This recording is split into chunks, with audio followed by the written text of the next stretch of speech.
told you once, we told you twice. You didn't listen to our advice, now you know.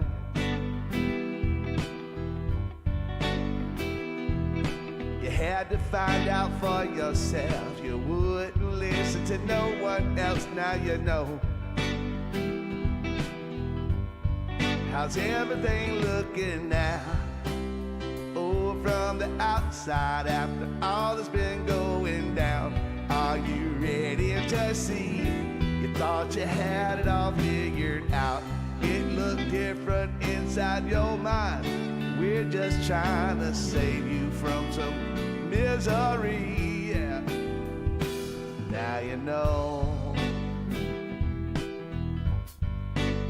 Oh, now you know.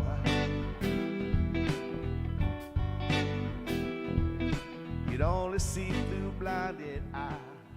You wouldn't listen to the wise.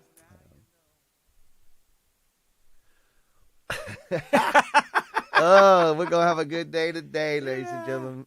Hey, welcome to Everybody's Talking with Kevin Derryberry. It's a Seraphic Sound Studio podcast, and we're just here to just have a good time, to get into your homes and let you know some very special people and to glorify God in that. And this very special person that you see on the split screen with me is a longtime friend of mine. His name is Byron Franklin, and one of the people I respect and admire and just have a lot of fun, through everything we've been through. We're still friends. Byron's got, let me tell you just a little bit about Byron. He was born in Sheffield, Alabama. Yes. And he played football at Auburn. He was in the NFL. He's been an assistant athletic director of development, right? Yeah. At Auburn. Yeah. And he worked at Buffalo Rock Bottling Company for 17 years. 17, yeah. And then he's on the Auburn University Board of Trustees. 10 years, yeah. 10 years. Yeah, yeah. And then we got here the pastor of Living Word Church for 17 years. Going on 18 years. 18 years. Yeah, yeah. He's an author. Yeah. Men are finders and women are choosers. Yep. Yep. He's a husband to Miriam. Yep. And I don't know all your kids' names. Byron Jr., he's 30-something, 37. Kelsey Nicole, she is late 20s, 28. Byron Jr. works at, he's a graduate of Florida A&M in entomology, and he actually works at Disney World. Oh, right. He has a canine unit that literally goes throughout their resorts to sniff out bed bugs. Bed bugs? Bed bugs. So that, they cannot afford That's not a code name for bombs or anything? No, bed bugs is like bed bugs. And for a place like Disney, they cannot afford to have an infestation of that in their living quarters. No. So they have a canine unit that literally sweeps all of their living quarters on a regular basis, and he has some of those dogs, and he'll go from place to place and do that. And so he's been doing that now for, I would say about 10 years. And then Kelsey, my daughter, Kelsey Nicole Franklin, she's a flight attendant for Delta, and she's been also a trainer for flight attendants for like 2 or 3 years now. So not only she's trains, and then she flies domestic and international flights for them. And so she's been with them for, I'd say, about 6 years. 6 years. Does she like it? She likes it. I mean, it's good when you're single. Yeah. Because all you do is travel. Right. And you get to see all of these great places, and you get to go to all these great locations, and Italy, Rome, Paris, all of it. Where's her base? Her base was New York. Uh-huh. She just recently moved to Atlanta. Okay. And I'm happy about that. Yeah. Because I wanted her out of the New York arena. Yeah. Or circus, if you want to call it that. Yeah. Zoo. Zoo. If you want, you can go that further. And so she's actually home here and with us now visiting. Okay. She'll come and spend some time with us, and she came to see her brother play his last year of football. Most of the games, she came every Friday. So, and that's her. And then Brandon Wesley Franklin. Brandon. Brandon Wesley. Brandon is he's 16. He's 17, going on 18, and he finished high school at Thompson. He actually finished 6 months early. So you got one that's 38. 38. Yeah. And Kelsey and is 27. 27, and Yeah. Brandon is 16. Yeah. Kind of sound like Connie and I. All ours are exactly 7 years apart. Yeah. I mean, it's like you try to make sure you got that one right, Yeah. then move on to the Yeah. next one, and move on to the Yeah. next one. Yeah. And then after 7 years after Cameron was born, we just got a dog because we just You figured out what made that happen? yeah, we figured that out. So Brandon, tell me about Brandon now. You've been Brandon is 17. He'll be 18 soon, and he is a man. I don't even know where to get started. He speaks 3 languages. Whoa. He's in the French Honor Society. He has a 4.5 weighted GPA. He scored 32 out of 35 on the ACT. He was recruited by Yale, Harvard, Dartmouth, Princeton, all to play football. But they don't give scholarships in those Ivy League schools, and he didn't really want to go to an Ivy League school to play football. So he kind of waited out. Army, Navy, both were recruiting him heavily. Which are career decisions. You make that decision. It's not just about football and getting an education. It's a career. So right. He didn't feel like that's what he wanted to do, and we didn't want to force him to do that. That he chose UAB. They have what they call now a preferred walk-on, which is because they are limited in the number of scholarships that they can offer, and because of this transfer portal situation. Yeah. The NCAA didn't think about high schoolers. They just made a decision that was going to be beneficial to colleges and right. pro college football programs. So now colleges, with the hard line stance to win games, naturally we're going to go and get a kid that's already gone through those freshman, red shirt years, and that can come straight in and play.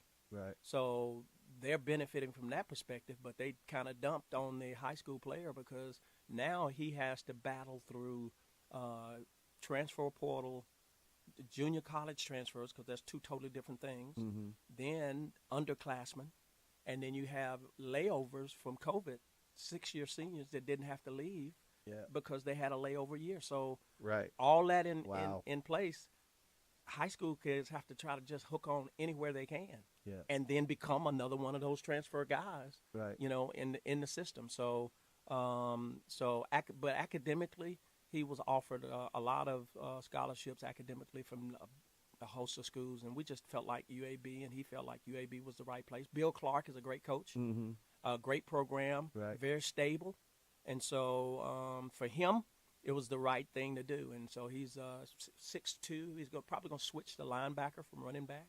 He's 6'2", 225 pounds, and great speed. 4'6" at that size is a great athletic prowess. So like, his athleticism. Obviously, he got some from you. Yeah. What about his mom? Well, she didn't play sports. She was a cheerleader. Yeah. I believe she probably, if she had focused on it, she would have done well at it. Because she's 5'7", which is typically a little taller than an average woman. Right.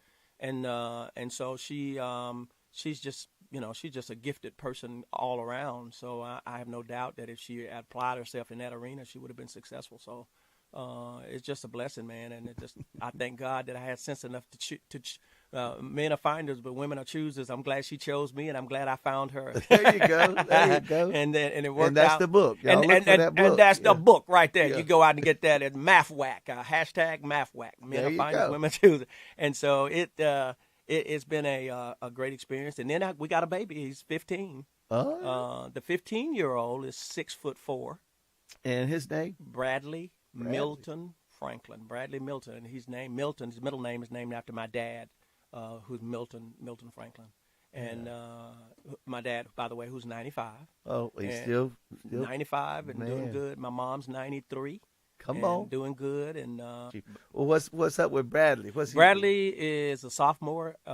He's a track guy, Oh yeah. and he's a hurdler, and he's the number. Now you were a track guy. I was a track guy. You went to Auburn As a and track ran and football. track. Yeah. Won 3 SEC championships in track. Yeah. And you were All-American both indoor and outdoor track. Yep. All-American indoor for jumps and outdoors for sprints. I was on the relay team, and so. And you were a receiver. A receiver in football. Let's see. I saw where you were. We'll get back to Bradley. But, okay, well, that's good. See, you triggered some of the things I remember. You were 13th in all-time receiving at Auburn at one time. Yeah, one time, yeah. But we didn't throw the ball a lot. We were known as running back U. So it was like it was a run game. Smash mouth football back then. Who was the coach then? Doug Barfield. Okay. Yeah. How about that? Yeah. It's kind of a segment out core of Auburn history.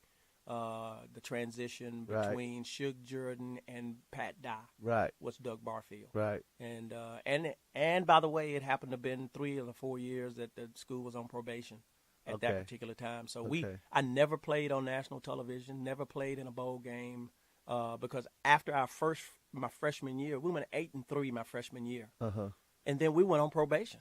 Yeah. And we were on probation the next 3 years. Yeah. And so we didn't play on national television. I have family members that never saw me play until I hit the NFL. Yeah. And it was a challenging time, difficult time for the school. And so it's not as publicized and not as glorified and not as recognized as the years before, and the years, the coaching years before with Shug Jordan and the years after with Pat Dye. We're just kind of that. Let's move on past that. Yeah. Well, too, technology has changed. They can air more games. They can do all that kind of stuff. And it's just, amazing how far it's come. Yeah. And in order to be on TV back then, you had to be top 10. 1, 2, 3, 4, 5, 6, 7, 8, 9, 10. Yeah, top 10. Because there wasn't but 3 networks. Right. That's right. There was no ESPN at that time. No. As a matter of fact. So Bradley's track. Yeah. So I guess you're coaching him a lot. No, well, you stay out of it. Now you try. Listen, he's the number 1 sophomore in the state of Alabama. Well.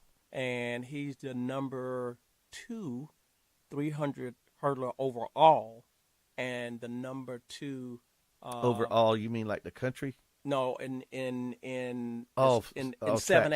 In 7A. Okay. For the state of Alabama, he's got the second fastest time in 7A. Okay. And he's got the second fastest or the second fastest time in 110 hurdles. And he's nationally ranked in the 300, maybe top 15. So how tall is he? He's 6'4". So can he catch a football? He could if he wanted to. If he wanted to. Is he like, I could do it, but I don't want to get hit? Well, I don't. He played a year of football in youth ball and didn't get a lot of time and didn't, at that time he was just a little scrawny, little bitty thing. Mm-hmm. And then he came here and didn't play a lot at Thompson. Of course, it was a reintroduction to the game and didn't get a chance to play a lot and just didn't enjoy it. And I'm like this. If he's experiencing success in something, I'm going to leave it alone. Yeah. If Amen. he says something about it, then I'll have him in the backyard catching stuff, 24 hours a day. But unless the light comes on for him, now would he be a great receiver? Ooh, because he's got that speed, got that height, speed to burn. He's big. He's not a scrawny thing anymore. He's pretty stout. Kind of like Cameron. You're letting him, choose his own path and what he wants to do there. Cameron, when he got old enough, I said, "Man, you want to play music?" He says, "Yeah." And I said, "What instrument you want to play?" He said, "Drums." I said, "Drums." But he turned out to be a pretty good drummer. Yeah, there you go. That's where that passion will kick in. So that we are very, very proud of him in that arena, and he's doing well in school. And so they're good kids, man. All 4 of my kids are just great kids, and so that appreciation thing. I just appreciate God for giving us the opportunity to do and be a part, and for me to be what I need to be for them, and that's a daily thing, man. That's Yeah. not. Yeah. I did it, and here I am. No, man, it's every day. Yeah. Looking for grace and mercy for the ability to be able to be impactful to their lives and be whatever it is I need to be. Amen. I got one more thing I need to say. Okay, about please. Whatever if you I want to say. leave my wife out, then I'll be staying with you. See, we know she's a cheerleader. Yeah, well, she knows. finished. We know she chose you. Yeah, she chose me. And you found her. I found her, but she chose me. And we talked upstairs about how she's pretty much the one that keeps you down from the clouds. Yeah. You know, kind of like my wife is the balancer. Yeah. She kind of Yeah. balances you. Yeah. But in your own words, you tell us. Well, I just Miriam is just the Proverbs 31 woman, and you know you hear that and people say that, but buddy, let me tell you what. If I go down the list of every aspect of what the Proverbs 31 woman's characteristics and traits were, hers are spot on. I mean, she works well with her hands. Her children and her husband wake up in the morning and call her blessed. And you know, she's just an awesome.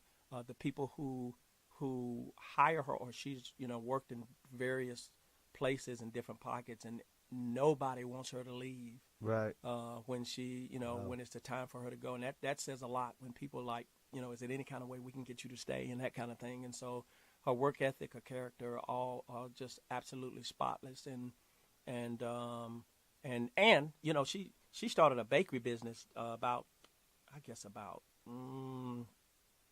a year ago, and she makes custom cakes. If you go on Instagram, her Instagram page is What's for Dessert. Is her Instagram page. Instagram page. And, y'all write that down now.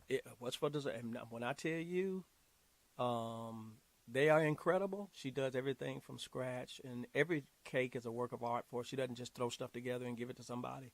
Every single one gets every bit of her attention in every detail. And so, it's a lot of them are on that page. You can look at them, but not just that, man. She loves God. Yeah. She is a Proverbs 31 woman, and she has her own personal relationship with God. Yeah. It's got nothing to do with me. Right. And I think for relationships, I think that's a component that everybody should pay attention to when you're making decisions. It's not about, I'm not going to make her love God more. Right. She doesn't make me love God more, although I love him so much more for helping me to find her. Yeah, I was about to say finding her. Yeah. And I definitely allow God to help me. But her life inspires me to want to be more and do more. Yeah. Because of her consistency and her focus and that kind of thing, man. So it's just I just wanted to mention her. She's a gifted student, finished UAB in 3 years in biology, was going on to take the MCAT or whatever CAT that you take for medical school, and just in the middle of it decided, that ain't really what I want to do. And then somewhere around in there, I showed up. The first time I met my wife, I met her entire family. Especially her dad.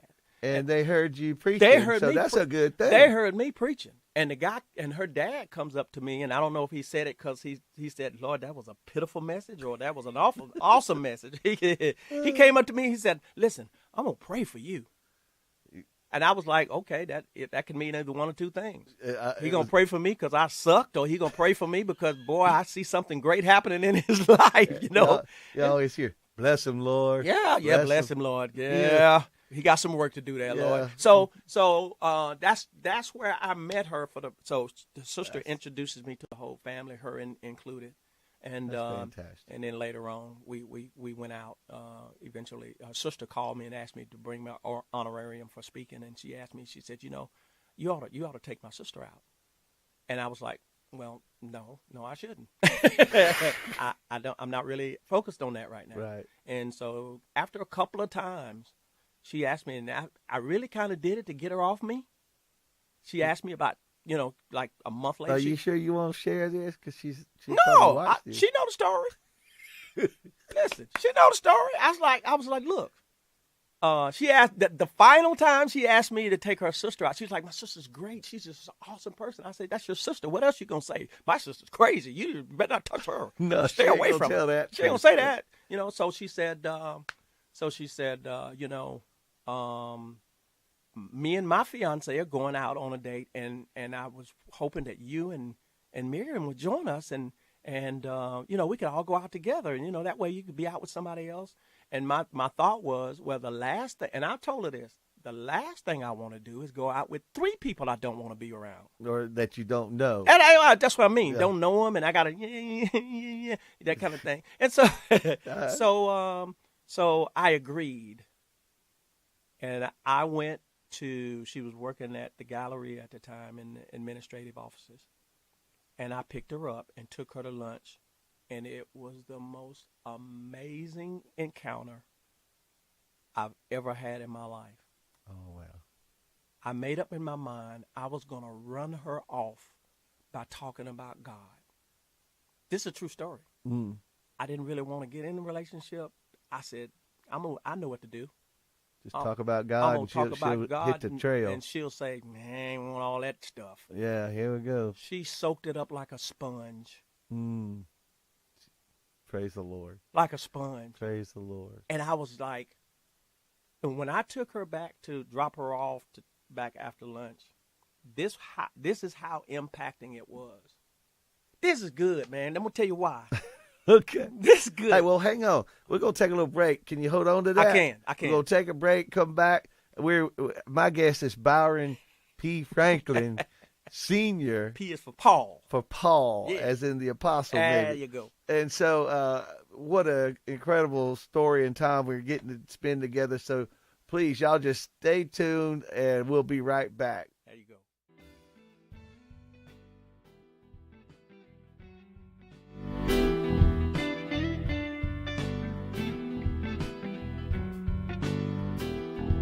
We told you once, we told you twice. You didn't listen to our advice. Now you know.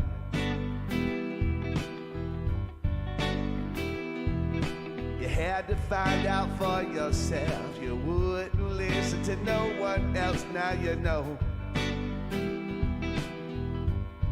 How's everything looking now? Oh, from the outside, after all that's been going down, are you ready to see?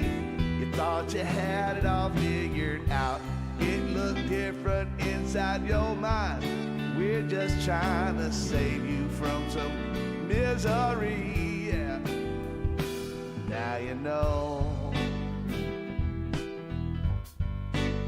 Oh, now you know.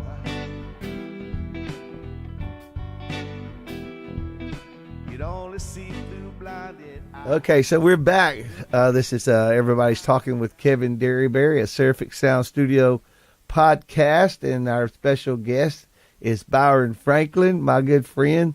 And we were right in the middle of a story, Byron, and I said, "Don't forget it." And we forgot. We had to go back and listen to what we did. And you said, "Okay, I got it now." Thank God for technology. So, yeah, really. So, tell me, what was it? I took her back to her job, and when she got out, the difference in the experience was so great that I literally asked God, "What was that? What was that?" And he's talking about the first time he went out on a date with my wife. with my now wife, and it was so profound. And we just went out to lunch, and I made a decision. I was going to run her off by talking about God. I was going to have my gospel music on in the car. You were going to hear gospel. You were going to hear gospel talk. I was going to talk about the Lord, and I was going to talk about what He's doing, and everything I was saying, she was soaking up. And she literally, one time, she stopped and said, "You're going to do great things for the Lord." Whoa! And I said, "What you say?" She said, I know you're going to do great things for the kingdom of God. And I'm thinking, I ain't never had anybody say something like that to me. Never.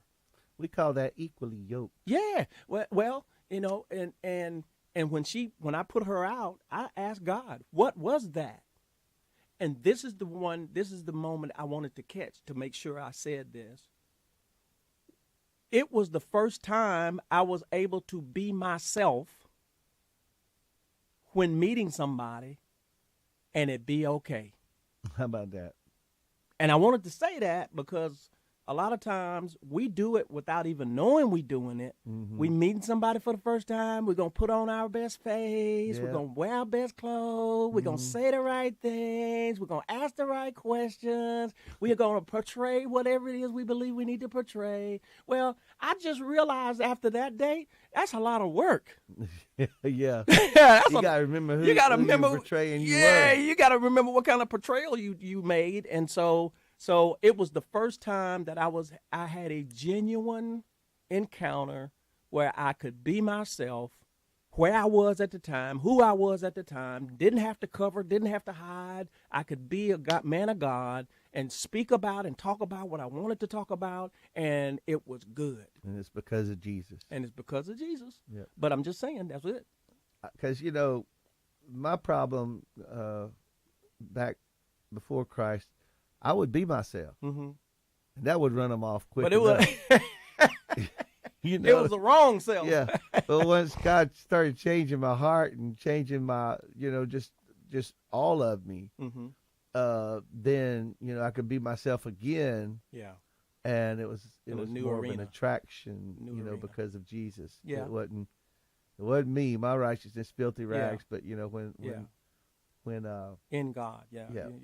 I could be myself in God, Yeah. and it'd be okay. And so I just thought that was a good point, because a lot of times, most of the time, and many Christians do this, they're trying to be something that they're really not, and Yeah. they're trying to play a role. That's true. We put on a lot of masks. Yeah. And Yeah. that's, you can play church, speak churchese, all that kind of stuff. Yeah.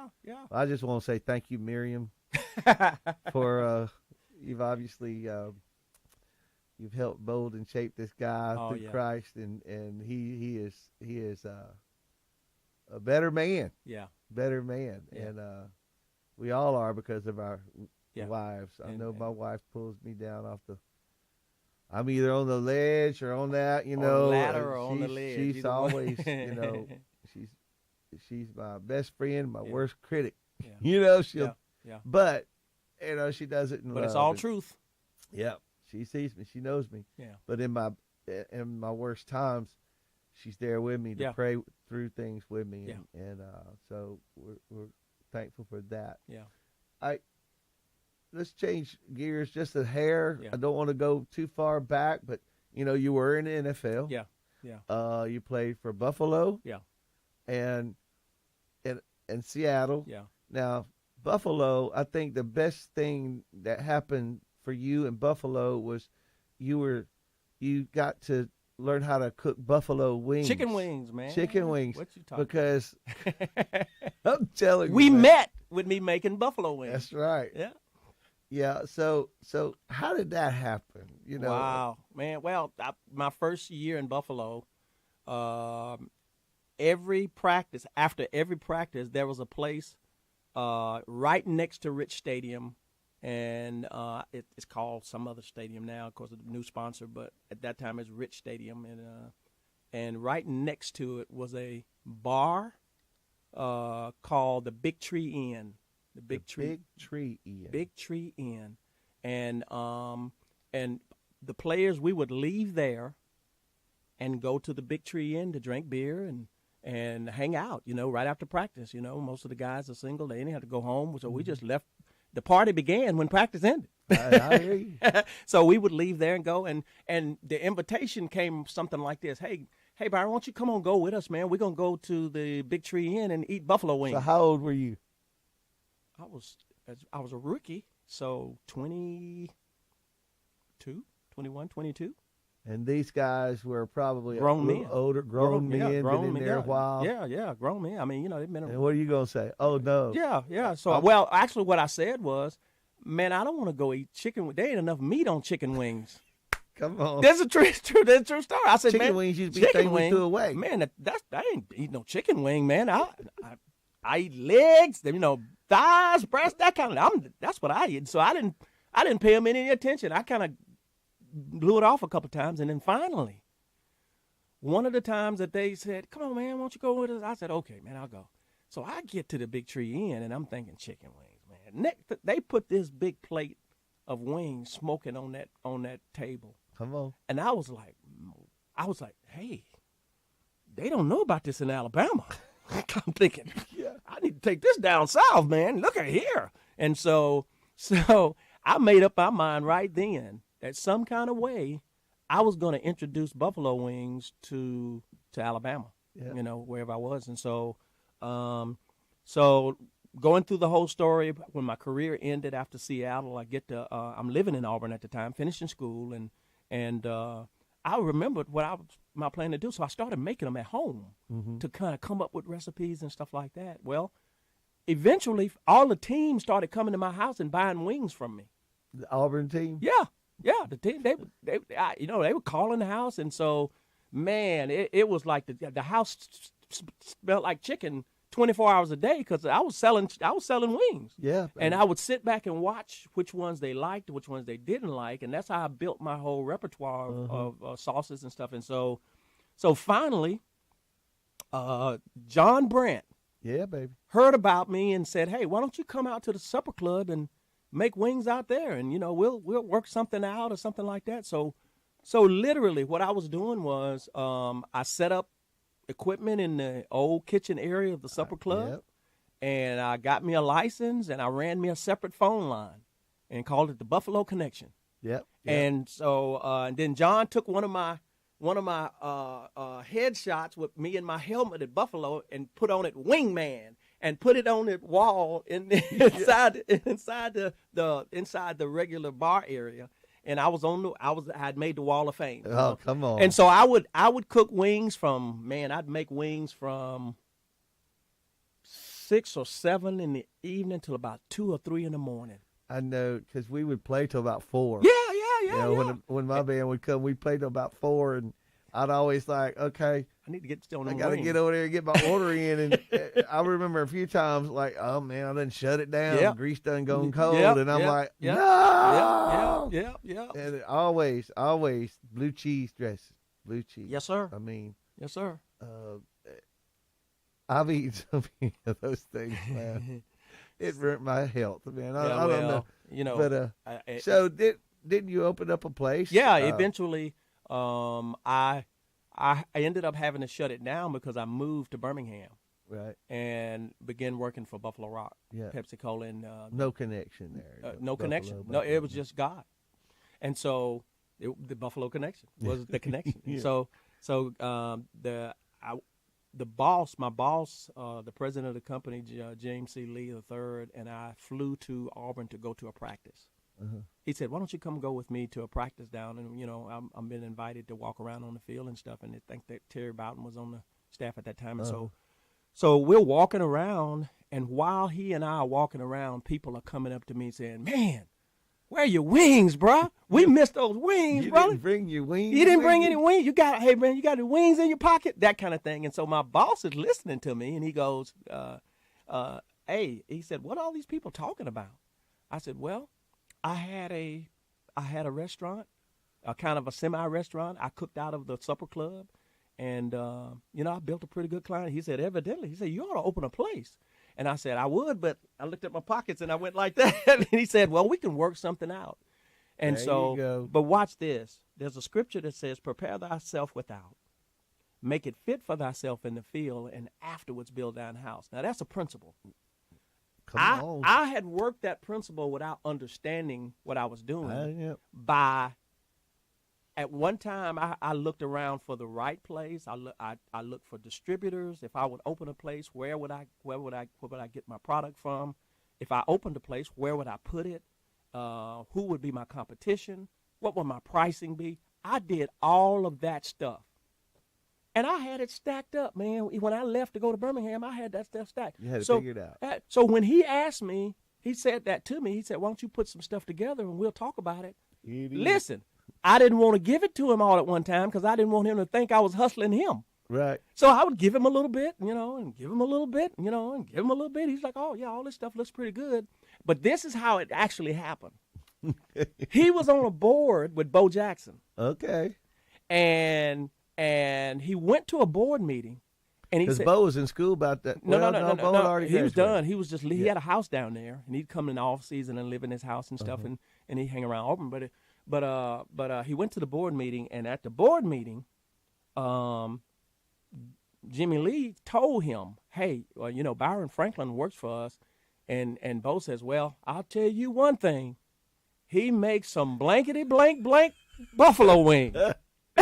Well, that's all it took. So wasn't he it? left that board meeting, came to my office and said, "You ain't got enough money to buy Bo Jackson. I know that, so your wings must be pretty good." He said, "Let's do this thing." How about that? And I made some for him at the office. I made a big batch of them, and they tore those things up, man. And it was funny. The kitchen ladies were in there, and they were like, "Dude, he don't know what he's doing." And I knew exactly what I was doing, you know. And so they just sit back and felt like I was going to burn the place down and stuff, and they were just watching me. I mean, you had a lot of experience at this point, no doubt about about it. Brother, listen, I could do it with my eyes closed. I had my own apron. I put my apron on and stuff, and came in there, and they were looking at me like, this boy don't know what he's doing and stuff. And all of a sudden, that stuff started frying. And all of a sudden, that smell hit that kitchen. And they looked at me, and they said, "You do know what you're doing?" I said, "Yeah, I do." And so that's how the whole thing got started. We ended up with the place over there off of Wire Road, and it went on for about, I think, The building's still there. Yeah, about There's something else now. About 12 or 13 years. I was riding by there. I showed my wife that building. I said, "That's where Byron had his wing place right there." Yeah. And I think I played there one time. I think you did. We had a little jazz thing we did there sometime, and so it was cool, man. A little solo gig up inside there one time. Yep.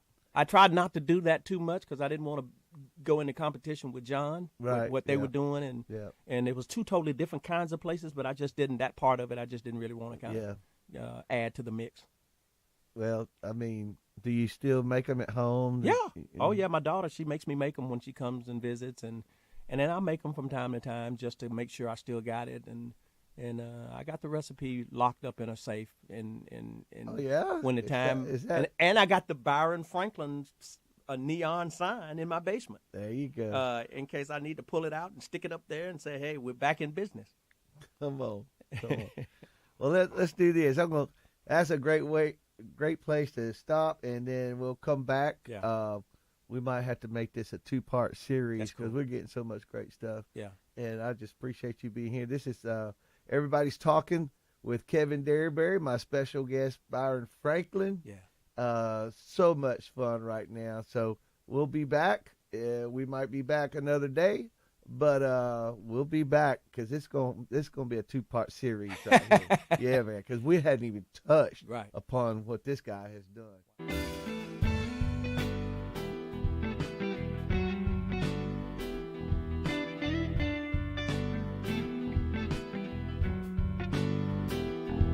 We told you once, we told you twice. You didn't listen to our advice. Now you know.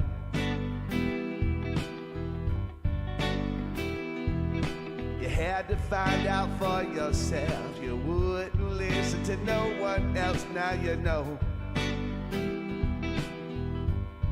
How's everything looking now?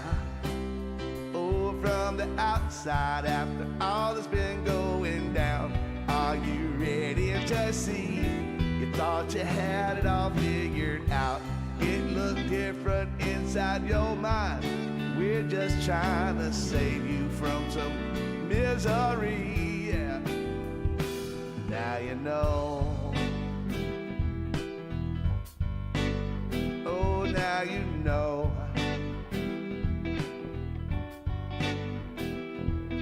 You'd only see through blinded eyes.